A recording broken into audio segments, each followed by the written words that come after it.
आशा करता हूँ आप सब बहुत अच्छे होंगे। मेरा नाम है सिद्धांत अग्निहोत्री, स्टडी ग्लोस पे आपका बहुत बहुत स्वागत है। हम आपके लिए दोस्तों एक बहुत बड़ा तोहफा लेके आए हैं। हमारी ये इंटरव्यू सीरीज़ है जिसमें हम देश के महान इतिहासकार, प्रोफेसर्स, आईएएस, बेसिकली इंटेलेक्चुअल्स के इंटरव्यू लेके आएंगे। तो आज हमारे साथ हैं डॉक्टर सुशील कुमार पांडे। अब अगर हम सर की बात करें तो सर को आपने बहुत सारे टीवी चैनल्स में देखा होगा भाई, चाहे वो एनडीटीवी हो, चाहे आज तक हो, चाहे IBN 7, बहुत सारे टीवी चैनल्स में सर आते हैं, अपनी प्रतिक्रिया देते हैं, एक्सपर्ट हैं। सर एक बहुत बड़े जाने माने देश के इतिहासकार हैं, हिस्टोरियन हैं, बाबा साहेब भीमराव अंबेडकर विश्वविद्यालय में प्रोफेसर हैं, इतिहास संकलन के सचिव हैं। एक तरीके से जैक ऑफ ऑल ट्रेड। अगर इतिहास की बात करें, हिस्ट्री की बात करें तो सर सर्वश्रेष्ठ हैं। तो हम सर से पहली बात तो आज हम सर से मुखातिब होंगे और बहुत सारे हिस्ट्री के सवाल पूछेंगे। तो अगर सर खुद ही अपना इंट्रोडक्शन दे तो बहुत अच्छा होगा। तो सर, ओवर टू यू। धन्यवाद सिद्धांत जी। मैं डॉक्टर सुशील पांडे हूँ। मैं जो देश का जो नया इतिहास लिखा जा रहा है, जिस तरीके से इतिहास को गलत तरीके से प्रस्तुत किया गया और औपनिवेशिक काल में जिस प्रकार से अंग्रेजों ने और उसके पहले मध्यकाल में जिस प्रकार का इतिहास लिखा गया, उसके स्थान पर एक जो वास्तविक तथ्यों पर आधारित एक ऐसा इतिहास जिसके बारे में कहा जाता है कि ना मूलम लिखते किंचित, अर्थात हम बिना प्रमाण के कुछ भी नहीं लिखते। तो एक ऐसा इतिहास जो वास्तव में मानव जीवन की उन सामाजिक, आर्थिक, राजनीतिक घटनाओं का सही तरीके से तार्किक और वैज्ञानिक विश्लेषण करता है, उसके लिए जो कार्य इस समय चल रहा है उसमें हम सभी लगे हुए हैं। और हमारा संगठन भारतीय इतिहास संकलन योजना इस पर काफ़ी कार्य कर रहा है। और भारत सरकार की जो नई शिक्षा नीति आई है, किस प्रकार से उसमें इतिहास पर जोर दे करके अपने अतीत के माध्यम से एक सुनहरे भविष्य का निर्माण किया जा सकता है, उसके लिए जितने कार्यक्रम चल रहे हैं उस पर हमारा संगठन और हम सभी लोग इस समय वर्तमान में कार्य कर रहे हैं। मैं लखनऊ में बाबा साहब भीमराव अंबेडकर केंद्रीय विश्वविद्यालय है, उसमें इतिहास का शिक्षक हूँ और इतिहास विषय पर नए अनुसंधान और जो भी नए प्रोजेक्ट चल रहे हैं, इस तरह की चीज़ों पर वर्तमान में काम कर रहा हूँ। सर, हम सबसे पहले आपसे ये पूछना चाहेंगे कि हिस्ट्री बहुत इम्पॉर्टेंट है, लेकिन कई बार जो हैं लोग इसको में बदलाव करते हैं, छेड़छाड़ करते हैं। तो सबसे पहले तो सर हम यही आपसे सबसे पहला सवाल यही होगा कि हिस्ट्री एज अ सब्जेक्ट ये कितना ज़रूरी है। आज देश का जो नागरिक है उसको कम से कम हमारा इतिहास पता होना चाहिए, कम से कम फंडामेंटल्स तो पता होनी चाहिए। तो सर हम आपसे ही जानना चाहेंगे, बहुत सारे बच्चे देख रहे हैं, कि वाई हिस्ट्री इज इंपॉर्टेंट और हिस्ट्री की शिक्षा इतनी ज़रूरी क्यों है। सिद्धांत जी, देखिए, इतिहास जो एक विषय है उसको कहा जाता है कि इतिहास जितने अन्य विषय हैं, अन्य अदर डिसिप्लिन्स हैं, उन सभी की माँ है। क्योंकि इतिहास में हम राजनीतिक घटनाओं का या सामाजिक घटनाओं का और आर्थिक घटनाओं का अध्ययन नहीं करते, बल्कि समग्र रूप से, जिसमें पूरे मानव जीवन का इतिहास, जब हम आदिम काल से अपनी यात्रा शुरू करते हैं और आज हम जब आधुनिक काल में पहुंच चुके हैं, आज हम तकनीकी के क्षेत्र में बहुत आगे बढ़ चुके हैं, तो कैसे हमने पाषाण युग से शुरुआत किया और आज कैसे हम तकनीकी के इतने विकास के दौर में पहुंच चुके हैं। तो इतिहास जो अध्ययन है वह मानव जीवन का समग्र अध्ययन है, जिसमें सामाजिक, आर्थिक, राजनीतिक इतिहास, जिसमें हम विज्ञान तकनीकी का विकास, कला का विकास और धर्म का इतिहास, हर क्षेत्र को हम शामिल करते हैं। यह हमारे लिए, देखिए, इसलिए आवश्यक है कि बिना सही इतिहास को पढ़े मानव यह नहीं जान सकता है कि हमने अतीत में क्या गलतियां की, हमारा जो भविष्य है वो कैसे बेहतर हो सकता है। और जो सबसे बड़ी बात है कि मानव किसी भी चीज़ को समझने के लिए अपने जीवन के दो महत्वपूर्ण पक्ष हैं सिद्धांत जी इसमें। पहला पक्ष ये है कि हमें इतिहास क्यों पढ़ना चाहिए। वह इसलिए क्योंकि मानव एक ऐसा जीव है जो बौद्धिक प्राणी है, और एक बौद्धिक प्राणी होने के कारण हमें हमेशा हमारी एक जिज्ञासा रहती है कि हमारा अतीत कैसा था। हम अपने अतीत को जानना चाहते हैं क्योंकि हम एक बौद्धिक प्राणी हैं। और दूसरा महत्वपूर्ण विषय है, हम अपने भविष्य को ज़्यादा बेहतर बनाना चाहते हैं, अपने वर्तमान को ज़्यादा बेहतर बनाना चाहते हैं, और उसके लिए इतिहास हमारे लिए एक प्रयोगशाला की तरह है कि हम यहाँ यह सीखते हैं कि अतीत में कौन सी गलतियाँ हुई और कैसे हम अपने भविष्य को बेहतर बना सकते हैं। तो इतिहास मानव समाज के लिए अत्यंत आवश्यक है। और बिना इसके अध्ययन के हम समग्रता से पूरे मानव इतिहास को, पूरे मानव जीवन को हम समझ नहीं सकते हैं।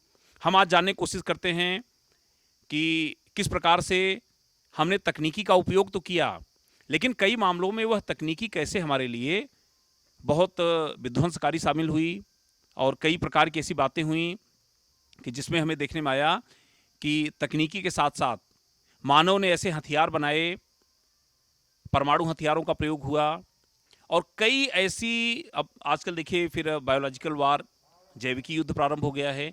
तो किस प्रकार मनुष्य ने तकनीकी का विकास तो किया, तकनीकी उसके लिए वरदान भी शामिल हुई, उसने अपने जीवन को आसान बनाया, लेकिन प्रकृति के साथ समन्वय स्थापित न करके प्रकृति के साथ जो हमारा संघर्ष प्रारंभ हो गया और मानव के विध्वंस के लिए ही ऐसे हथियार बने आज जो हमारे लिए चुनौती बने हुए हैं। चाहे आज पर्यावरण की समस्या हो, चाहे युद्ध की समस्या हो, भुखमरी की समस्या हो, या सांस्कृतिक संघर्ष हो, धार्मिक संघर्ष हो, आज हम दुनिया की जितनी भी समस्याएं पाते हैं उन सभी समस्याओं का समाधान बिना इतिहास का सम्यक अध्ययन किए, बिना संपूर्ण इतिहास का वैज्ञानिक अध्ययन किए, उन समस्याओं का समाधान संभव नहीं है।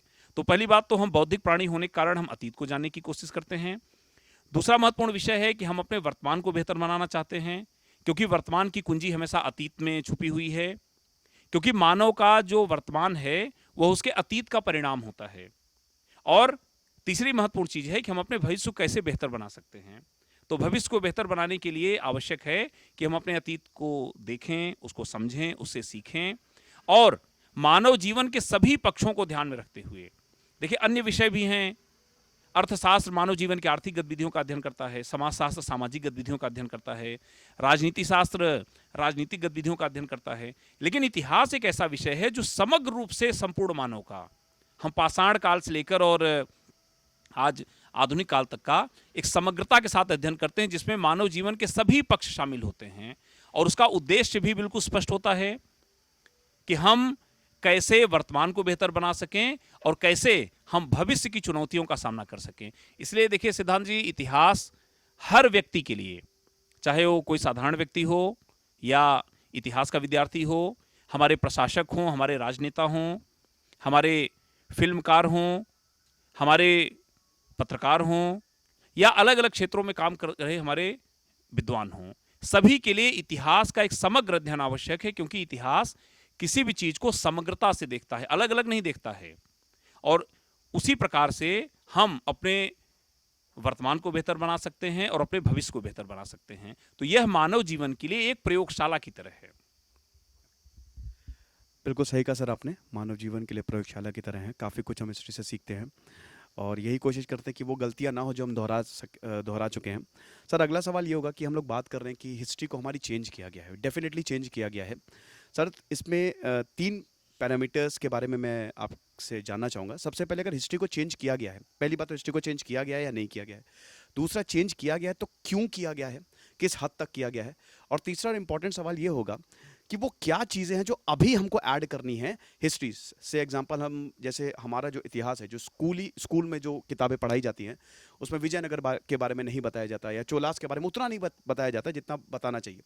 तो ये मैं आपसे जानना चाहूँगा कि पहला तो कि अगर इतिहास चेंज किया है, दूसरा किया है तो कितना किया और क्यों किया है, और तीसरा इसमें क्या क्या और एडिशन हो सकते हैं जिससे हमको हिस्ट्री के बारे में अच्छी जानकारी मिल सके। सर सिद्धांत जी, देखिए इतिहास की जो उपयोगिता है, अगर उसकी उपयोगिता का हम आदर नहीं करेंगे तो हम मानव समाज को बेहतर नहीं बना पाएंगे।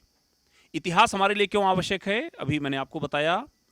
और जो सबसे महत्वपूर्ण बात है कि इतिहासकार कल्हड़, जिन्होंने प्रसिद्ध पुस्तक राज तरंगिणी लिखा, इतिहासकार कल्हड़ कहते हैं कि एक इतिहासकार वह है जो एक न्यायाधीश की भांति बिना किसी राग द्वेष के, मतलब राग और द्वेष दोनों से मुक्त होकर के वैज्ञानिक दृष्टिकोण के आधार पर इतिहास लेखन करता है। आज कहा जा रहा है कि ना मूलम लिखते किंचित, अर्थात हम बिना प्रमाण के कुछ भी नहीं लिखते। लेकिन देखिए इतिहास में एक समस्या है, जो भी इतिहास लेखन में समस्याएं आती हैं उसके पीछे देखिए पहला कारण है कि हर इतिहासकार अलग अलग घटनाओं के अलग अलग तथ्य मिलते हैं और वह तथ्यों को अपनी सुविधा के अनुसार उसकी व्याख्या करता है। कई बार हमें कुछ विरोधाभासी तथ्य भी मिलते हैं। दूसरा महत्वपूर्ण तथ्य है कि हर इतिहासकार की अपनी पृष्ठभूमि होती है, उसकी अपनी जाति होती है, उसका अपना धर्म होता है, उसका अपना देश होता है, और उसकी अपनी एक बौद्धिक और दार्शनिक पृष्ठभूमि होती है। तो हर इतिहासकार अपने इन विचारों से प्रभावित होता है, और इस कारण से उसके ऊपर इसका प्रभाव होता है। जैसे अमीर खुसरो हमेशा, भारत उनकी मातृभूमि है, भारत से बहुत प्रभावित हैं, और उन्होंने सदैव भारत की प्रशंसा लिखी। और उन्होंने लिखा कि अगर धरती पर कहीं स्वर्ग है तो यही है, यही है, यही है। दूसरा, बाबर ने जो तुज़क ए बाबरी या बाबरनामा पुस्तक लिखी, अपनी आत्मकथा लिखा, तो उसमें बाबर बार बार भारत के बारे में बहुत ही नकारात्मक चीज़ें लिखते हैं, क्योंकि उनकी तुलना अपनी मातृभूमि से थी, और अपनी मातृभूमि की अपेक्षा वो यहाँ की जलवायु, यहाँ का रहन सहन, खान पान, उन चीज़ों को बेहतर नहीं पाते हैं। तो इसलिए देखिए, इतिहास लेखन में यह समस्या शुरू से बनी हुई है कि जो इतिहासकार इतिहास लिखता है उसके पीछे उसकी अपनी पृष्ठभूमि महत्वपूर्ण होती है, और कई बार हमें तथ्य भी विरोधाभासी मिलते हैं। इस कारण से सदैव इतिहास लेखन में इस प्रकार की समस्याएं बनी रहती हैं। लेकिन अभी हाल ही में जो हमारी शिक्षा नीति घोषित हुई, और हमारा जो इतिहास बोध है, हमारी जो राष्ट्रीय अस्मिता है, और हमारे जीवन में जो इस इतिहास की वास्तविक आवश्यकता है, उसके अनुसार जो अभी नया इतिहास लेखन किया जा रहा है, उसका उद्देश्य यह है कि हम अपने नई पीढ़ियों को, हम अपनी वर्तमान पीढ़ियों को वह वास्तविक इतिहास बता सकें जिसके आधार पर वे अपने अतीत पर गर्व कर सकें, अपने वर्तमान को बेहतर बना सकें, और अपने भविष्य में एक ऐसे सामाजिक, आर्थिक, राजनीतिक व्यवस्था का निर्माण कर सकें जिसमें वे अपने आप को बेहतर स्थिति में पाएं। बड़ा महत्वपूर्ण देखिए इसमें पक्ष है कि किस प्रकार भारत में मध्यकाल में इतिहास लिखा गया जो पूरी तरह से धार्मिक पूर्वाग्रहों से प्रेरित था। आधुनिक काल में जब ब्रिटिशर्स आए, उनके इतिहास लेखन का अर्थ था कि उन्होंने भारत को एक ऐसा असभ्य देश बताया, और जैसा रुडयार्ड किपलिंग ने व्हाइट मैन बर्डन थियरी का सिद्धांत प्रस्तुत किया कि श्वेत व्यक्ति पर यह भार है कि काले, असभ्य और बर्बर लोग वो गोरे लोगों पर भार हैं, और इनको सभ्य और आधुनिक बनाना हमारी दैवीय जिम्मेदारी है। यानी कैसे वो अपने उपनिवेशवाद के सिद्धांत को वैधानिक रूप दे सकते हैं, कैसे लॉर्ड मैकाले ने 2 फरवरी 1835 को जो नई शिक्षा नीति घोषित किया, कि कैसे हम भारतीयों को मानसिक रूप से गुलाम बनाए रख सकते हैं। और उसके लिए सबसे ज़्यादा जरूरी था कि हम इनके इतिहास को इस प्रकार से प्रस्तुत करें कि इनका इतिहास एक स्वर्णिम इतिहास नहीं है, बल्कि एक असभ्य, बर्बर और ऐसी जातियों का इतिहास है जो सदैव एक दूसरे से संघर्ष करती रहीं। लेकिन देश आज़ाद हुआ, देश में नई बौद्धिक चेतना आई, एक नया बुद्धिजीवी वर्ग सामने आया, और हमें इतिहास की उपयोगिता जब इस अर्थ में सामने समझ में आने लगी कि कैसे भारत एक महान राष्ट्र के रूप में अपनी चेतना को पुनः प्राप्त कर सकता है, कैसे हम अपने स्वर्णिम इतिहास के आधार पर एक बेहतर भविष्य की नींव रख सकते हैं। इसी संदर्भ में पुनः एक ऐसे इतिहास लेखन की शुरुआत की गई जो पूरी तरह से तथ्यों और वैज्ञानिक तर्कों पर आधारित है। एक ऐसा इतिहास जो न केवल हमको गौरवान्वित करे, बल्कि हमारी पीढ़ियों को एक ऐसे राष्ट्र की संकल्पना को आगे बढ़ाने का अवसर दे जो हमारे लिए हमेशा आदर्श रहा है। अब हमारे यहाँ कितने गलत तरीके से इतिहास पढ़ाया गया कि यह कहा जाता है कि भारत की खोज वास्को डी गामा ने किया।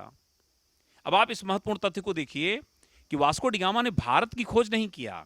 वास्को डी गामा ने वास्तव में भारत आने के एक लंबे समुद्री मार्ग की खोज किया। सदियों से भारत का यूरोप से व्यापारिक संपर्क रहा, और हमारे यहाँ से जो यूरोप का व्यापार होता रहा वो लाल सागर और भूमध्य सागर के माध्यम से होता रहा। लेकिन जब तुर्कों ने उस पर अधिकार कर लिया और इस मार्ग को बंद कर दिया और पूरे व्यापार पर तुर्कों का कब्जा हो गया, तो यूरोप ने नए व्यापारिक मार्गों की खोज प्रारंभ किया। इसी संदर्भ में स्पेन और पुर्तगाल के शासकों ने बड़े पैमाने पर धन दिया और उन्होंने अपने नाविकों को इसके लिए प्रोत्साहित किया। इसी क्रम में कैसे Vasco da Gama Cape of Good Hope तक पहुंचे और भारतीय नाविकों का पीछा करते हुए वे कालीकट, आज के केरल पहुंचे, जिसको इतिहासकारों ने लिखा है कि उन्होंने भारत की खोज किया। तो देखिए, अगर इतिहास में हम ऐसे तथ्य पढ़ाएंगे तो उससे हमारा जो भारत बोध है, हमारी जो सांस्कृतिक अस्मिता है, या हमारा जो वैचारिक आदर्श है, वो पूरी तरह से नष्ट हो जाएगा। और इससे संदेश ये जाएगा कि भारत एक ऐसा देश है जिसकी खोज ही दूसरे लोगों ने किया और उसको दुनिया के सामने ले आए। दूसरा महत्वपूर्ण पक्ष है, हम इतिहास में पढ़ते हैं कि 1881 में लॉर्ड रिपन ने भारत में स्थानीय स्वशासन की शुरुआत की।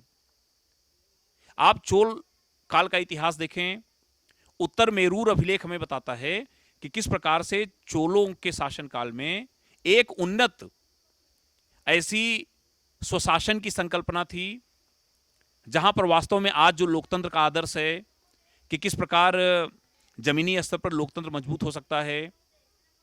इसके पहले अगर हम बौद्ध धर्म ग्रंथ देखें तो कैसे जो बौद्ध मठ हैं उसमें किस प्रकार से जो भी धार्मिक प्रक्रियाएं होती थी उसके लिए कोरम निर्धारित था, उसके लिए मतदान की व्यवस्था होती थी। हम पूरा वैदिक काल का इतिहास देखें, जहां सभा समिति विदथ जैसी संस्थाएं थीं और वहां कोई भी निर्णय सभी लोगों की सहमति से लिया जाता था और राजा का चुनाव भी सभा समिति करती थी। तो इसका अर्थ यह है कि भारत बौद्ध को कैसे समाप्त किया गया। ये सब छोटे छोटे उदाहरण हैं। हमारे यहाँ कहा गया है कि हमने अपने यहाँ गणतंत्र की अवधारणा फ्रांस से सीखी, और अगर आप वैदिक काल का इतिहास देखें तो हमारे यहाँ उस काल में कैसे ऐसी गणतांत्रिक संस्थाएं मौजूद थीं। बाद में 16 महाजनपद और 10 गणराज्यों की अवधारणा सामने आई, जहां पर किस प्रकार सब लोग मिल करके और गणराज्य के निर्णय ले रहे हैं। तो ऐसी हमारे यहाँ जो लोकतांत्रिक संस्कृति थी उसको किस प्रकार से नष्ट किया गया हमारे इतिहास बोध को नष्ट करके, और किस प्रकार से यह संदेश दिया गया कि भारतीयों में न तो इतिहास की चेतना थी और न ही सामाजिक सांस्कृतिक वैज्ञानिक दृष्टिकोण से वो कभी आगे थे। तो इस प्रकार से जो षड्यंत्र रचा गया अपने औपनिवेशिक शासन को वैधता देने के लिए, और उसी संदर्भ में अंग्रेज इतिहासकारों ने भारत का इतिहास लिखा। चूंकि उन्होंने सांस्कृतिक रूप से अपने आप को श्रेष्ठ माना, तो भारत की जो सामाजिक परंपराएं थीं, हमारा जो वैज्ञानिक दृष्टिकोण था, उसको पूरी तरह से आडंबर पाखंड बताया गया और उसके अनुसार इतिहास लिखा गया। तो इस प्रकार से कैसे हमारे इतिहास में समस्याएं आईं और आज किस प्रकार से पुनः एक नए वैज्ञानिक दृष्टिकोण के साथ, और इतिहासकार कल्हड़ का जैसा मानना था कि एक न्यायाधीश की भांति राग और द्वेष से मुक्त होकर के एक ऐसा इतिहास लिखना जो लोगों को वास्तविकता का बोध कराए, आपको ऐसी संस्कृति, ऐसी विचारधारा, ऐसे दृष्टिकोण से अवगत कराए जो कि आपके भविष्य के निर्माण में सहायक हो। सर, कुछ ऐसे इवेंट हुए हैं जिन्होंने भारत को पूरी तरीके से बदल दिया है, कि जिनको कहते हैं हम कि एकदम चेंजिंग इवेंट्स, इतिहासी पूरा कुछ हो सकता था। जैसे आपकी जब मैं अभी डिबेट सुन रहा था तो आपने बताया था कि औरंगजेब और दारा शिको के बारे में हम जानते हैं कि एक हाथ में उसके कुरान रहती थी, दूसरे हाथ पे गीता रहती थी, और वही औरंगजेब। तो अगर दारा शिको जीतता तो इतिहास कुछ और होता आज भारत का, लेकिन जीता औरंगजेब। तो सर, कुछ ऐसे इवेंट्स मैं आपसे जानना चाहता हूँ, 2-3 ऐसे इवेंट जिसने भारत को पूरी तरीके से बदल के रख दिया। तो ये सर, इस पे मैं आपकी कुछ रोशनी चाहता हूँ।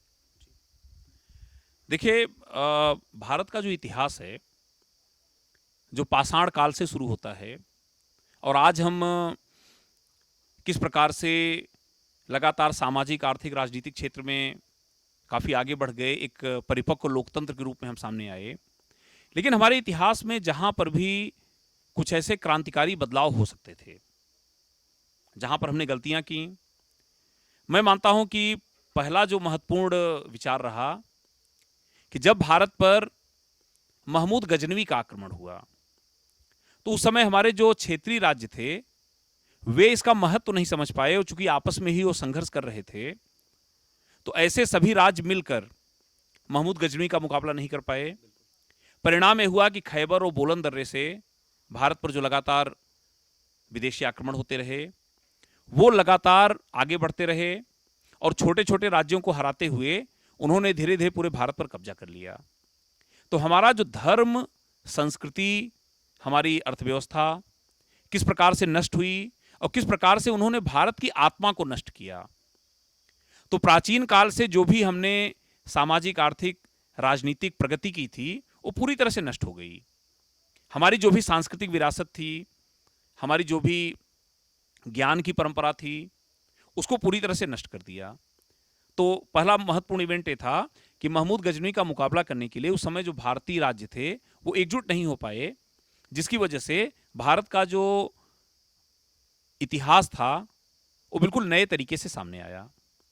दूसरा महत्वपूर्ण पक्ष मैं मानता हूं कि जिस विषय पर भी आपने इस समय इतिहास में बड़ी चर्चा है औरंगजेब को लेकर के, कि अगर शाहजहां के पुत्रों में उसके सबसे योग्य पुत्र दारा शिकोह को अगर शासक बनने का अवसर मिला होता तो निश्चित रूप से आज भारत का इतिहास कुछ और होता। जिस प्रकार से दारा शिकोह ने सभी धर्मों को, सभी विचारों को और खासतौर पे उनकी जो वैज्ञानिक दृष्टिकोण पर आधारित विचारधारा थी, अगर उसको आगे बढ़ाते तो निश्चित रूप से भारत एक बहुत सशक्त राष्ट्र के रूप में उभर कर सामने आता। तीसरी महत्वपूर्ण मैं घटना मानता हूं कि भारत में जो प्लासी का युद्ध हुआ, जिसके बारे में कहा गया कि प्लासी एक युद्ध नहीं बल्कि प्लासी एक विश्वासघात था। किस प्रकार से विश्वासघात किया गया और अंग्रेजों ने इस विश्वासघात का उपयोग करते हुए धीरे धीरे भारत की राजनीतिक सत्ता पर कब्जा कर लिया। यह एक बड़ा निर्णायक क्षण था कि भारतीय शक्तियां पराजित हुईं और इन औपनिवेशिक शक्तियों को भारत में, जो कि एक व्यापारिक शक्ति के रूप में भारत आए, और जल्दी ही वो एक राजनीतिक शक्ति में बदल गए। और यहां भी वैसा ही हुआ कि जैसे वो राजनीतिक शक्ति में बदले, उन्होंने हमारी सामाजिक, सांस्कृतिक, आर्थिक व्यवस्था को पूरी तरह नष्ट कर दिया। और जैसा अंग्रेजी शासन के बारे में कहा जाता है कि हमारी पद्धति स्पंज की तरह काम करती है, हम गंगा के तटों से अच्छी चीज़ों को सोख लेते हैं और टेम्स में उड़ेल देते हैं। तो कैसे हमारी पूरी अर्थव्यवस्था को नष्ट कर दिया गया, जिसके कारण बड़े पैमाने पर भूखमरी, गरीबी और सामाजिक आर्थिक समस्याएं सामने आईं, जिसका परिणाम रहा कि भारत में बहुत सशक्त राष्ट्रीय आंदोलन खड़ा हुआ। और गांधी जी ने भी आज़ादी के बाद कहा कि हमको अभी केवल राजनीतिक आज़ादी मिली है, हमें अभी आर्थिक और राजनीतिक, आर्थिक और सामाजिक आज़ादी मिलना हमें बाकी है। क्योंकि राजनीतिक आज़ादी तो मिली, अब हम अपने अनुसार हम राजनीतिक व्यवस्था बना सकते हैं, लेकिन अभी भी समाज का जो एक सीमांत वर्ग है, समाज का जो कमज़ोर वर्ग है, कैसे वह मुख्य धारा में आएगा और कैसे एक औपनिवेशिक शासन के कारण जो हमारी अर्थव्यवस्था का नुकसान हुआ है, कैसे हम उसको पूरा कर पाएंगे। आज भी आप देखिए कि कैसे पंचवर्षीय योजनाएं बनाई गई, कैसे हमारी अर्थव्यवस्था को बेहतर बनाने का प्रयास किया गया, लेकिन अभी भी जो भारत में उपनिवेशवाद था उसका प्रभाव भी आपको दिखता है। सर बिल्कुल सही कहा आपने। और मेरा अगला सवाल ये होगा कि हम, जैसे आपने वैदिक पद्धति की बात की, एंशिएंट हिस्ट्री की बात की, तो इंडस वैली सिविलाइजेशन के बाद हमारा जो वैदिक काल शुरू होता है 1400 से 600 बिफोर क्राइस्ट बीसी तक, उसमें भी 2 पीरियड आते हैं। बट उस समय बहुत ही फंडामेंटल चेंजेस हुए, मतलब बहुत ही ज़बरदस्त लेवल के चेंजेस हुए। आज कहीं ना कहीं वो चीज़ हम भूल गए हैं। तो मैं आपसे पूछना चाहता हूँ कि जो वैदिक पद्धति है, जो हमारी एंशिएंट हिस्ट्री है, उसको हम कितना भूल चुके हैं। और दूसरा सवाल इसी से रिलेटेड ये होगा कि वो जैसे आम जिंदगी, जैसे वास्तु की हम बात करते हैं, बहुत सारी साइंटिफिक एक्सप्लेनेशन दिए हैं कि अगर आप घर ऐसे बनाएं, या मतलब ये एक एग्जांपल है कि आप अगर ऐसे करें तो आप काफ़ी ज़्यादा आपको फ़ायदा होता है। तो सर वो कितना ज़्यादा ज़रूरी है, मतलब हम अपनी जो वैदिक पद्धति है उसको अपने जीवन में कैसे उतार सकते हैं, और कितना ज़्यादा महत्व है आज के ज़माने में हमारे एंशिएंट हिस्ट्री वैदिक पद्धति का। सिद्धांत जी, जो वैदिक काल, जो भारतीय इतिहास में, जिसको हम करीब 1500 से 600 ईसा पूर्व के बीच, जिसको इतिहासकार वैदिक काल मानते हैं, इस काल का आज के हमारे इतिहास में जो महत्व है, वो सबसे पहले अगर आप देखें तो वैदिक काल एक ऐसा समाज था जो एक समग्र समाज था, जहां पर जो मानव जीवन था उसका किस प्रकार से बेहतर प्रबंधन किया गया। आज आप देखिए कई विदेशी विश्वविद्यालय भी, हमारे देश के कई विश्वविद्यालय ऐसी वैदिक व्यवस्था पर आधारित ऐसे कोर्स प्रारंभ कर रहे हैं, चाहे वो वैदिक गणित हो, चाहे वैदिक साइंस हो, या वेदों के काल की, इस वैदिक काल की सामाजिक और आर्थिक व्यवस्था हो। पहला महत्वपूर्ण प्रश्न है कि महर्षि कपिल ने एक बड़ा महत्वपूर्ण सांख्य दर्शन दिया, और आज माना जाता है कि दुनिया का आज जितना भी विज्ञान है उन सभी का आधार सांख्य दर्शन है। कैसे महर्षि कपिल ने बताया कि दुनिया 25 तत्वों से मिलकर बनी है और इन्हीं 25 तत्वों का आपस में संगठन और विघटन होता है। आज विज्ञान प्रोटॉन, इलेक्ट्रॉन, न्यूट्रॉन, फिर हम क्वार्क तक पहुंचे, अब आज हम स्ट्रिंग थियरी, जिसको हम गार्ड पार्टिकल कहते हैं, वहां तक हम पहुंचे। तो किस प्रकार से महर्षि कपिल ने इस दुनिया की वास्तविकता को, अगर हम वैज्ञानिक दृष्टिकोण देखें, किस प्रकार से उस काल में अलग अलग क्षेत्रों में वैज्ञानिक प्रगति हुई। लेकिन वैज्ञानिक प्रगति आज के मानव ने भी किया, आधुनिक मानव ने भी किया, लेकिन उस समय और आज के हमारे समय में क्या अंतर है कि उस काल में हमने प्रकृति के लिए कहा कि माता भूमि पुत्रो अहम पृथ्व्या, ये पृथ्वी हमारी माँ है और हम इसके पुत्र हैं। तो कभी हम माँ का दोहन नहीं कर सकते। हम माँ द्वारा दिए गए संसाधनों का विवेकपूर्ण उपयोग करते हैं, और माँ भी हमें अपने बच्चे की तरह किस प्रकार एक संतुलित जीवन प्रदान करती है। तो यह जो संकल्पना थी कि प्रकृति के संसाधनों का दोहन नहीं करना बल्कि उनका विवेकपूर्ण उपयोग करना है। आज देखिए पर्यावरण से संबंधित जितनी समस्याएं आ रही हैं वो इसी कारण आ रही हैं कि हमने प्राकृतिक संसाधनों का दोहन करना शुरू किया। दूसरी बड़ी चीज आप देखें, आज हमारे सामाजिक जीवन में चाहे वो आत्महत्या हो, चाहे सामाजिक संघर्ष हो, धार्मिक संघर्ष हो, पारिवारिक जीवन संकटमय हो गया है, तमाम विवादों की संख्या बढ़ रही है, लोग न्यायालय जा रहे हैं, पुलिस की समाज में लगातार भूमिका बढ़ती जा रही है। तो कैसे एक संतुलित पारिवारिक जीवन हम जिएं जहां पर आपके जीवन में समन्वय हो, प्रेम हो, और आप सभी सामाजिक संबंधों को यह मान करके कि हमारा परिवार है और हम अपने एक दायित्व की तरह इसको पूरा कर रहे हैं, उसको हम केवल वैदिक काल से ही सीख सकते हैं। कैसे मनुष्य के जीवन को 4 अलग अलग भागों में बांटा गया, आश्रम व्यवस्था आई, किस प्रकार 16 संस्कारों से मनुष्य के जीवन को समाज से व्यक्ति को जोड़ा गया, और समय समय पर आपके कर्तव्य बोध को हमारे यहाँ ऋण की व्यवस्था की गई, 5 प्रकार के ऋणों की व्यवस्था की गई कि मानव जीवन के लिए यह आवश्यक है कि इस प्रकार के भौतिक जीवन में कैसे वह बेहतर जीवन जी सकता है। कैसे जी सकता है भौतिक जीवन, कि उसको क्या करना होगा कि हमारा एक ऋण है कि हम अपने प्राकृतिक संसाधनों का विवेकपूर्ण उपयोग करें, और कैसे हम चींटी से लेकर के सभी सूक्ष्म जीवों को, सभी पक्षियों को, सभी पशुओं को, उनको हम भोज्य सामग्री उपलब्ध कराएं।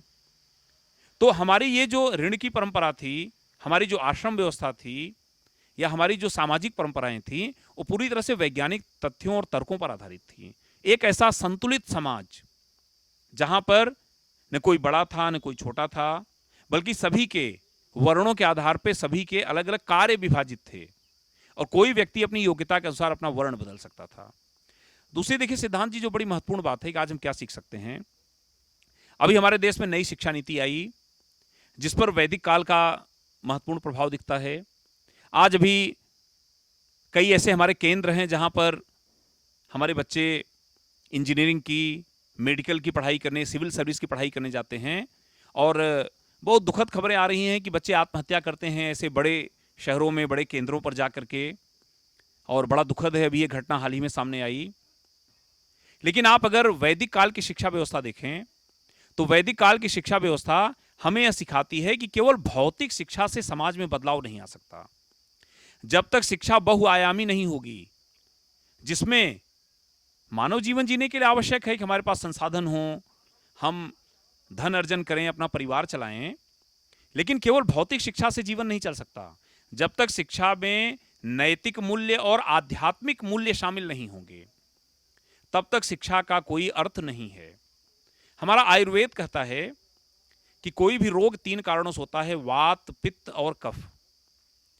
इन तीनों के बीच जो असंतुलन पैदा होता है, उससे शरीर में रोगों की वृद्धि होती है और आपका शरीर कई प्रकार के रोगों का शिकार होता है। आज हमारी जो शिक्षा व्यवस्था है उस पर हमने केवल भौतिक मूल्यों पर जोर देना शुरू किया कि हम बच्चे की मार्कशीट देखते हैं, आपके कितने प्रतिशत नंबर हैं, आपने कौन सी परीक्षा पास की। इतना ज़्यादा तनाव दे दिया है कि हमारे बच्चे अवसाद का शिकार हो रहे हैं, आत्महत्या कर रहे हैं, और अन्य बच्चे उनसे जब अपनी तुलना करते हैं नंबरों की तो उनको हताशा सामने दिखती है।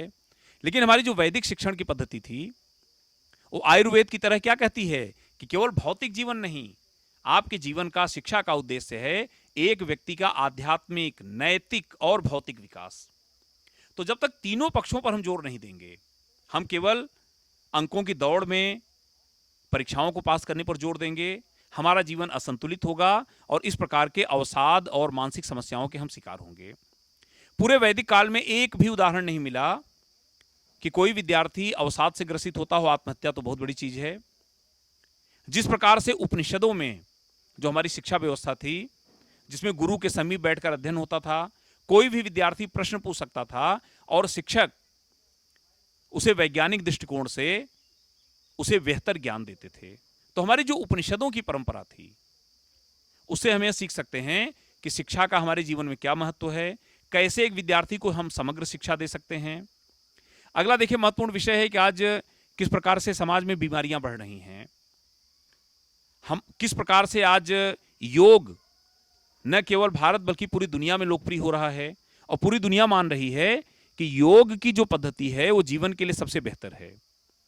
दूसरा महत्वपूर्ण पक्ष है कि किस प्रकार भारतीय खान पान की पद्धति, हमारे आहार विहार की पद्धति, हमारा आयुर्वेद, वो आज पूरे संसार में लोकप्रिय हो रहा है। हमारी प्राकृतिक चिकित्सा की पद्धतियां, तो आज हम अपने वैदिक काल से और उस समय के समाज से यही सीख सकते हैं कि किस प्रकार की राजनीतिक व्यवस्था, किस प्रकार की आर्थिक सामाजिक व्यवस्था और किस प्रकार की हम ऐसी व्यवस्था बनाएं जहां पर हम पर्यावरण को सुरक्षित रख सकें, हम मानव जीवन को बेहतर बना सकें, सभी प्रकार के तनाव से मुक्त रहें, हम निरोगी हों, हमें आरोग्य प्राप्त हो और एक ऐसा जीवन प्राप्त हो जो कि पूरी तरह से कल्याणकारी जीवन पर आधारित हो। तो यही वैदिक काल का संदेश है और आज इसी प्रकार की व्यवस्था हम पुनः लागू कर सकते हैं अपने जीवन में, ताकि आज की जो हमारी चुनौतियां हैं उनका हम बेहतर समाधान कर सकें। बिल्कुल सही कहा सर। इसमें एक चीज़ और ऐड करना चाहूँगा कि जैसे भगवान की कई बार बात होती है, तो जो जैसा कि आपने बताया कि जितना ज़्यादा आप नेचर के करीब रहेंगे उतना अच्छा होगा। तो जितने भी हमारे देवी देवता है वो भी अगर आप देखो तो नेचर की ही रिप्रेजेंटेशन है जब भी हम वैदिक गॉड्स की बात करते हैं। अगला सवाल मेरा ये रहेगा सर कि आजकल बहुत ज़्यादा विवाद चल रहा है कि ताजमहल है, कि तेजो महालय है, और काफ़ी पिटीशंस जो हैं वो कोर्ट्स में डाली जा रही हैं, कुतुब मीनार पे पिटीशंस। तो सर मुझे ये आपसे जानना है कि ये विवाद कितना सही है और इससे हमारा इतिहास जो है वो कितना इफेक्ट होगा। देखिए सिद्धांत जी, इतिहास की जो उपयोगिता है वो उपयोगिता यह है कि हम अपने अतीत से सीखें और हम अपने वर्तमान को हम बेहतर बनाएं।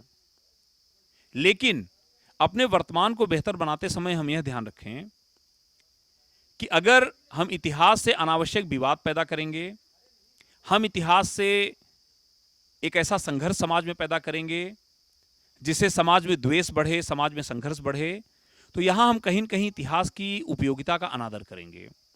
हम इतिहास से सीख तो अवश्य सकते हैं कि किस प्रकार से अतीत में ऐसी घटनाएं हुई, अतीत में ऐसे विषय आए जहाँ पर हमने सामाजिक आर्थिक राजनीतिक व्यवस्था का पतन देखा, सामाजिक आर्थिक व्यवस्था में हमने बदलाव देखे। लेकिन सिर्फ विवाद इसलिए खड़ा करना कि उससे समाज में संघर्ष बढ़े, यह बिल्कुल ठीक नहीं है। इतिहास की उपयोगिता ही यह है कि हम उससे सीखें और आगे जीवन को बेहतर बनाएं। लेकिन आज जिस तरह से इतिहास में विवाद खड़े किए जा रहे हैं, कुछ धार्मिक स्थलों को लेकर के, कुछ ऐतिहासिक स्थलों को लेकर के, उसमें देखिए यह तो निश्चित रूप से सच्चाई है कि जब विदेशी आक्रमणकारी आए तो उन्होंने हमारे धार्मिक स्थलों को नुकसान पहुंचाया और उसके पीछे उद्देश्य था कि किस प्रकार से भारत की जो आत्मा है, हमारी जो धार्मिक व्यवस्था है, जिस पर हमारा सामाजिक आर्थिक राजनीतिक जीवन आधारित है, उसको पूरी तरह से नष्ट कर देना। और उस समय चूंकि मंदिर बड़े पैमाने पर आस्था के केंद्र होने के साथ साथ वे आर्थिक गतिविधियों के केंद्र होते थे, वहां बड़े पैमाने पर धन संपदा होती थी, तो विदेशी आक्रमणकारी उसको भी लूटना चाहते थे। तो इस क्रम में देश के कई महत्वपूर्ण धार्मिक स्थलों को तोड़ा गया और उनकी प्रतिष्ठा को खंडित किया गया। लेकिन आज का देखिए जो इतिहास है, हम आज 21वीं शताब्दी में हैं, हम आज वैज्ञानिक दृष्टिकोण अपना के आगे बढ़ रहे हैं, काफ़ी तार्किक हो चुके हैं और हमारा जो स्वतंत्रता आंदोलन है उसकी हमारी जो एक साझी सांस्कृतिक विरासत है कि कैसे हम अपने विवादों को शांतिपूर्ण तरीके से हम उसका हल कर सकते हैं। और एक बड़ा महत्वपूर्ण इसमें अभी जो पक्ष आया है कि किस प्रकार राम जन्मभूमि का न्यायिक प्रक्रिया से बहुत ही सम्मानजनक तरीके से उसका हल हुआ है और पूरे देश में इसकी खुशी है और सभी जाति धर्म के लोग इसका सम्मान कर रहे हैं। तो जो इस प्रकार के विवाद हों उसको हम इस लोकतंत्र में हम अपनी न्यायिक प्रक्रिया के द्वारा हम उसको ठीक कर सकते हैं। लेकिन हमारे साथ ही पाकिस्तान आज़ाद हुआ, देश का विभाजन हुआ। उधर 1971 में बांग्लादेश, जो पश्चिमी पाकिस्तान था वो अलग, पूर्वी पाकिस्तान था वो अलग हुआ। लेकिन ये दोनों असफल राष्ट्र क्यों हो गए?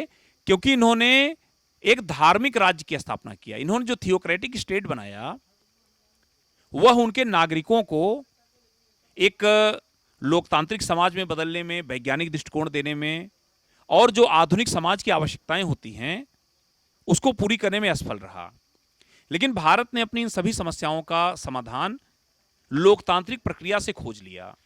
आज हम असहमति को भी हम सम्मान देते हैं और सभी विचारों को महत्व देते हैं और सभी को साथ लेकर के जो आगे बढ़ने की भारत की जो संकल्पना है, इस पर हमें आगे बढ़ना होगा। इतिहास से सीखना तो अवश्य होगा, लेकिन अनावश्यक विवाद खड़ा करके और अपने राष्ट्र को, समाज को पीछे ले जाना, इसमें मैं समझता हूं यह इतिहास की उपयोगिता का अनादर होगा। बहुत सही बात सर आपने कही कि अनावश्यक विवाद से हमको बचना है, हमको हिस्ट्री से सीखना चाहिए। मेरे ख्याल में ये बहुत ही ठीक बात है और ये जो भी सुन रहा है उनको बिल्कुल इस बात पे अमल करना चाहिए और सोचना चाहिए। सर अगला मेरा ये सवाल होगा कि भारत का इतिहास जो है, जैसे दो चीज़ों का मैं यहाँ पे वर्णन करना चाहूँगा। एक तो चाणक्य, जिसने एक तरीके से, जिन्होंने, जो कि बहुत बड़े आचार्य थे और जिन्होंने एक तरीके से भारत को बनाया, मौर्य वंश में उनकी बहुत बड़ी, सबसे बड़ी इनफैक्ट भूमिका रही। और दूसरा भागवत गीता, जो एक जीने का सही तरीका बताती है। चाणक्य को सर कहीं ना कहीं हम भूल गए हैं। जैसे चाणक्य को माकियावली ऑफ द ईस्ट बोला जाता, बल्कि मतलब Machiavelli is the Chanakya of the west, मतलब ऑफ द ईस्ट। तो सर मैं आपसे जानना चाहूंगा कि चाणक्य और भागवत गीता का अभी हालांकि रिवाइव हो रही है, लेकिन इनका क्या महत्व है और इनको हम कैसे लागू कर सकते हैं? तो ये इनकी जो इंपॉर्टेंस है वो कितनी ज़्यादा रहेगी अगर हम इनको लागू कर देते हैं, मतलब इनको पढ़ाया जाता है चाणक्य को या भागवत गीता को पढ़ाया जाता है सर? देखिए, कौटिल्य ने अपनी पुस्तक अर्थशास्त्र में जिस प्रकार उन्होंने राजनीतिक व्यवस्था की बात की, आज भी पूरे दुनिया में जो उदाहरण दिए जाते हैं, खासतौर पे हमारे पड़ोसी देशों से संबंधों को लेकर के या हमारी राजनीतिक व्यवस्था को लेकर के, या किस प्रकार से एक शासक जन कल्याणकारी राज्य की स्थापना कर सकता है, तो कौटिल्य ने जो एक ऐसे राज्य की अवधारणा दिया, खासतौर पे हम अगर प्राचीन भारत में देखें, उस समय हमारे पास इतने संचार के साधन नहीं थे, हमारे पास इतने अलग अलग संसाधन नहीं थे, हमारी जो उस समय राजनीतिक पद्धति थी वह लोकतंत्र पर आधारित नहीं थी। तो ऐसी ढेर सारी समस्याएं थी। लेकिन उस समय भी ऐसे एक अखंड भारत पर राजनीतिक नियंत्रण स्थापित कर पाना, यह एक बहुत बड़ी बात थी कि कौटिल्य की विचारधारा के आधार पर ही मौर्य शासकों ने इतने बड़े भारत को, जहां पर भौगोलिक, सामाजिक, आर्थिक, सांस्कृतिक, धार्मिक अलग अलग क्षेत्रों में इतनी विभिन्नता थी, लेकिन ऐसे राज्य को आपस में जोड़े रहना और जन कल्याणकारी योजनाओं को लोगों तक पहुंचाना, तो कैसे एक राज्य ज्यादा बेहतर कार्य कर सकता है।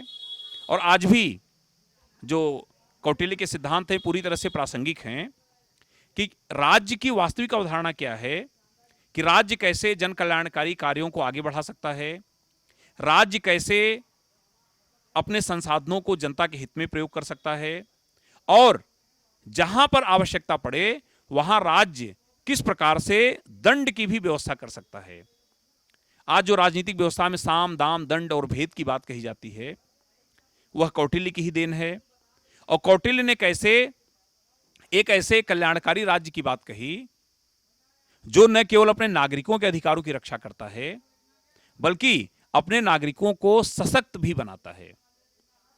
दूसरी जो महत्वपूर्ण बात आपने कही श्रीमद् भागवत गीता की, आज देखिए इस्कॉन कैसे पूरी दुनिया में श्रीमद् भागवत गीता के विचारों को आगे बढ़ा रहा है, किस प्रकार पश्चिमी देशों में भी, जहां पर भौतिकता अपनी चरम स्थिति पर है, औद्योगिक क्रांति के बाद जिस तरह से यूरोपीय देशों में आर्थिक और भौतिक विकास हुआ, जिस प्रकार नागरिकों की जीवन शैली में बदलाव आया, वहां पर भी लोग शांति की खोज में, एक बेहतर जीवन प्रबंधन की खोज में उस श्रीमद् भागवत गीता को पढ़ते हैं। जापान जैसा उन्नत देश और कई ऐसे दुनिया के उन्नत देश, वे आज श्रीमद् भागवत गीता के सिद्धांतों को अपने जीवन में उतार रहे हैं। कई विश्वविद्यालयों में ऐसे कोर्स संचालित हो रहे हैं जो कि ऐसे समग्र जीवन का दर्शन, जो कि आपके जीवन को ज़्यादा बेहतर बनाता है, आपके जीवन की समस्याओं का बहुत बेहतर निराकरण देता है। और सबसे बड़ी बात है कि बिना किसी तनाव के, जैसा कहा गया कि हम केवल कर्म करते हैं, फल की चिंता नहीं करते हैं, आप किसी प्रकार का कोई तनाव नहीं लीजिए। आप देखिए तनाव कारण कितने नई नई प्रकार की बीमारियां, आज डायबिटीज एक महामारी के रूप में जैसे फैल रही है, आज कार्य का इतना ज़्यादा लोगों पर दबाव है कि उच्च रक्तचाप, हाई ब्लड प्रेशर बढ़ रहा है, और किस प्रकार से युवा इन बीमारियों की चपेट में आ रहे हैं।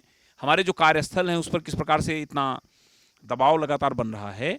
तो इन सब से निपटने का एक ही तरीका है कि हम श्रीमद् भागवत गीता के जो सूत्र हैं एक बेहतर जीवन जीने के, हम किस प्रकार अपने जीवन को नियंत्रित करें, किस प्रकार हम अपने आचरण को नियंत्रित करें, और एक ऐसे समाज की हम स्थापना करें जहां पर संघर्ष न हो, बल्कि हम मानवीय मूल्यों के आधार पर, प्रेम के आधार पर और नैतिक मूल्यों के आधार पर हम जीवन जिएं, जहां पर कानूनी बाध्यताएं नहीं। देखिए कानून की अपनी कुछ विफलताएं भी हैं कि कानून लागू करना आसान होता है, लेकिन लोग स्वेच्छा से कानूनों का पालन करें, वह नैतिक मूल्यों से ही संभव होता है। और नैतिक मूल्य तभी प्रभावी होंगे जब हम श्रीमद् भागवत गीता जैसे आदर्शों को अपनाएंगे। बिल्कुल सही कहा सर आपने। सर मेरा आखिरी सवाल ये होगा कि हिस्ट्री जो है, जैसे अभी यूपीएससी रैंक 1 जो श्रुति शर्मा है उनका भी ऑप्शनल हिस्ट्री था, बट हिस्ट्री को एज अ मतलब इतनी सारी डेट्स हैं और काफ़ी बच्चे आजकल ये समझते हैं कि यार इतिहास ना ही पढ़ना पड़े, रटना पड़ेगा, डेट्स बहुत ज़्यादा हैं, बल्कि ऐसा नहीं है, मतलब वो तो एक कहानी की तरह है जो हुआ। तो सर मैं सबसे पहले तो आपसे ये, काफ़ी मुझे सवाल पूछा जाता है तो सर मैं आप पे ये ट्रांसफ़र करूँगा कि बच्चे पूछते हैं सर हिस्ट्री को पढ़ें कैसे, है ना, इतनी जो इंपॉर्टेंट डेट्स है, इतनी टफ डेट्स है, इतना कुछ हुआ, वो भी भारत का इतिहास तो बहुत ही ज़्यादा जटिल है ना, तो उसको कैसे आसान करके उसको पढ़ा जा सकता है, अप्रोच क्या होनी चाहिए, इसको कैसे आसान किया जा सकता है ताकि जो बच्चे हैं वो एग्जाम्स को निकाल सके सर। देखिए सिद्धांत जी, जैसा मैंने आपको अभी शुरू में बताया कि इतिहास में न कोई ऐसा तथ्य है और न ही कोई ऐसी चीज है जिसको आपको रटने की आवश्यकता पड़े, क्योंकि अगर हम पहले से ही दिमाग में यह बनाते हैं कि इतिहास केवल तथ्यों का संकलन है, हमें अलग अलग तथ्य याद करने हैं, तो निश्चित रूप से हम सही तरीके से और वैज्ञानिक तरीके से इतिहास नहीं पढ़ पाएंगे। इतिहास एक ऐसा अध्ययन है जो मानव जीवन के सामाजिक, आर्थिक, राजनीतिक, धार्मिक, वैज्ञानिक हर पक्ष को एक बेहतर तरीके से समझने में आपकी मदद करता है। आप देखिए, जब भी आप पॉलिटी पढ़ना शुरू करते हो, राजनीति शास्त्र पढ़ना शुरू करते हैं, तो आप सबसे पहले भारत का संवैधानिक इतिहास पढ़ते हैं। आप अगर अर्थव्यवस्था पढ़ना शुरू करते हैं तो सबसे पहले आप आज़ादी के पहले का भारत जानना शुरू करते हैं कि किस प्रकार से भारत में औपनिवेशिक शासन की शुरुआत हुई। आप विज्ञान तकनीकी पढ़ते हैं तो आप पहले उसका इतिहास पढ़ते हैं, और आप समाजशास्त्र पढ़ना शुरू करते हैं तो पहले आप भारत का सामाजिक इतिहास पढ़ते हैं। तो जितने भी आप अलग अलग विषय पढ़ते हैं उसकी जड़ें इतिहास में हैं। तो इतिहास को यह समझना कि केवल तथ्यों का संकलन है, यह पूरी तरह से असत्य और अवैज्ञानिक तर्क है। हम इतिहास को इस रूप में देखते हैं कि आप मानव जीवन के पाषाण काल से हमने जो अपनी यात्रा प्रारंभ की, अपनी उस यात्रा में हमारी राजनीतिक संस्थाओं का विकास कैसे हुआ, हमारी अर्थव्यवस्था कैसे आगे बढ़ी, हमारी सामाजिक व्यवस्था में किस किस प्रकार के बदलाव आए, हमने विज्ञान और तकनीकी का किस प्रकार से विकास किया, और कैसे आज हम इतिहास के इस दौर में पहुंचे। तो यह पूरी तरह से एक दर्शन है, और इस दर्शन को केवल वैचारिक रूप से, दार्शनिक रूप से समझने की आवश्यकता है कि मानव की पाषाण काल से प्रारंभ हुई यात्रा किन किन चरणों से गुजरी, किस प्रकार के परिवर्तन आए, किस प्रकार की समस्याएं आईं, उनका कैसे समाधान निकला। आज भी आप किसी चिकित्सक के पास जाते हैं तो चिकित्सक सबसे पहले आपसे आपके केस की हिस्ट्री पूछते हैं, इतिहास पूछते हैं। आप कभी भी न्यायालय जाते हैं तो न्यायालय सबसे पहले किसी भी मुकदमे का इतिहास जानता है। आप कभी भी किसी विवाद का समाधान करना चाहते हैं तो सबसे पहले उसका इतिहास देखा जाता है। तो कहने के अर्थ यह है कि हमारे आपके जीवन में भी इतिहास है, हमारे आपके रोज के जीवन में इतिहास है, और उसी इतिहास से सीख करके ही हम अपने जीवन को बेहतर बनाते हैं। तो यह न समझकर कि इतिहास तथ्यों का संकलन है, तो इसमें पहली बात ये ध्यान रखें कि इतिहास को वैचारिक दृष्टिकोण से समझने और जानने का प्रयास करें। दूसरी महत्वपूर्ण चीज है कि इतिहास में सदैव अवधारणाओं को स्पष्ट करें, क्योंकि जब तक अवधारणात्मक स्पष्टता नहीं होगी, जब तक कॉन्सेप्चुअल क्लैरिटी नहीं होगी, तब तक आप इतिहास को ठीक तरीके से नहीं समझ पाएंगे। और तथ्यों को तो केवल इसलिए जानना जरूरी होता है कि तथ्यों के आधार पर हम किसी अवधारणा को वैज्ञानिक रूप देते हैं। तो इसीलिए तथ्यों को उतना महत्वपूर्ण स्थान नहीं दिया जाना चाहिए।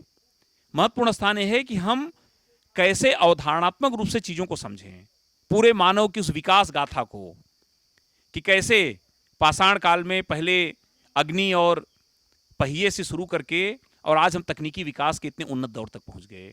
तो इतिहास पूरा एक दर्शन है, और जिसको समझने के लिए आवश्यक है कि हम उसको समग्रता से समझें और हम अपने अतीत को बेहतर तरीके से समझने की कोशिश करें, ताकि उसके आधार पर हम बेहतर भविष्य का निर्माण कर सकें। तो इतिहास को इसी नए दृष्टिकोण से समझने की आवश्यकता है, और अगर इस तरीके से हमारे विद्यार्थी इसको समझेंगे तो निश्चित रूप से न वो केवल बेहतर इतिहास समझ पाएंगे, बल्कि जो राष्ट्र निर्माण में उनका योगदान है उसमें भी वो बेहतर योगदान दे पाएंगे। सर, एक आखिरी सवाल अब हमारा ये रहेगा कि वो कौन सी किताबें आप रिकमेंड करना चाहेंगे इतिहास की, जो बच्चों को अवश्य पढ़नी चाहिए, और जिसको पढ़ के वो अपना जो हिस्ट्री है कम से कम, या एक उनको बेसिक नॉलेज, क्योंकि कई बार पूछा जाता है सर कौन सी किताब पढ़े जिससे कम से कम उनको बेसिक नॉलेज तो हिस्ट्री की हो ही जाए, तो कौन सी महत्वपूर्ण किताबें हैं जो आप रिकमेंड करना चाहेंगे?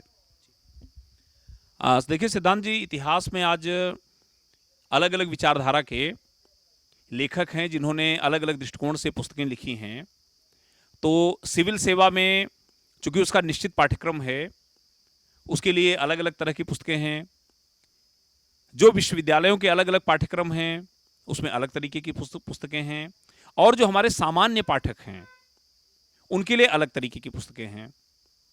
लेकिन सबसे पहले मैं सभी सामान्य पाठकों को या प्रतियोगी परीक्षा की तैयारी कर रहे विद्यार्थियों को बताऊंगा कि आपको सबसे पहले इतिहास की बिल्कुल बेसिक जानकारी के लिए हमारी नेशनल बुक ट्रस्ट या एनसीईआरटी की जो पुस्तकें हैं, भारतीय विद्या भवन की जो पुस्तकें हैं, इन पुस्तकों का अध्ययन हमें सबसे पहले प्रारंभ में करना चाहिए।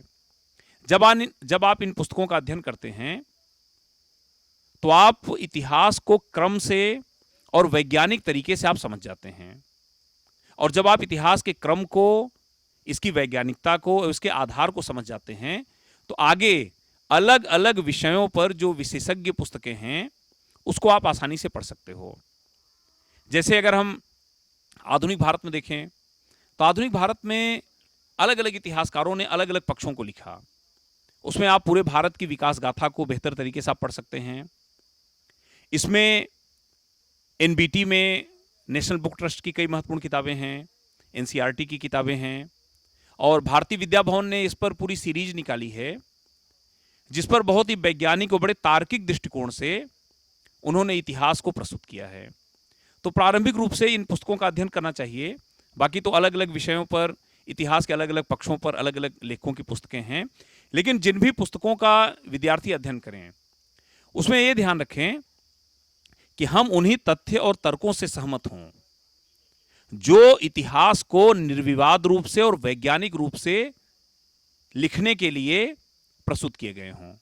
अनावश्यक विवाद खड़े करने के लिए, किसी खास विचारधारा को, किसी खास तथ्य को सामने लाने के लिए जो इतिहास लिखा जाएगा वह सदैव समाज के लिए विनाशकारी होगा, और हमारी जो इतिहास की उपयोगिता है, हमें इतिहास से जो सबक मिलता है, हम इतिहास से जो कुछ सीख सकते हैं, वह सब कुछ नष्ट हो जाएगा।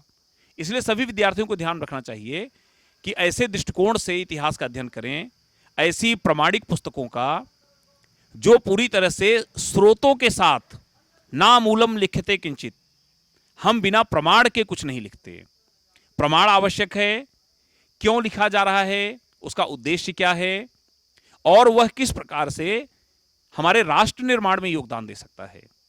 ऐसा जो भी इतिहास लिखा जाएगा वह निश्चित रूप से समाज के लिए, विद्यार्थियों के लिए उपयोगी होगा। प्रोफेसर सतीश चंद्र मित्तल जी ने कई महत्वपूर्ण पुस्तकें लिखी हैं, प्राचीन भारत से लेकर आधुनिक भारत तक।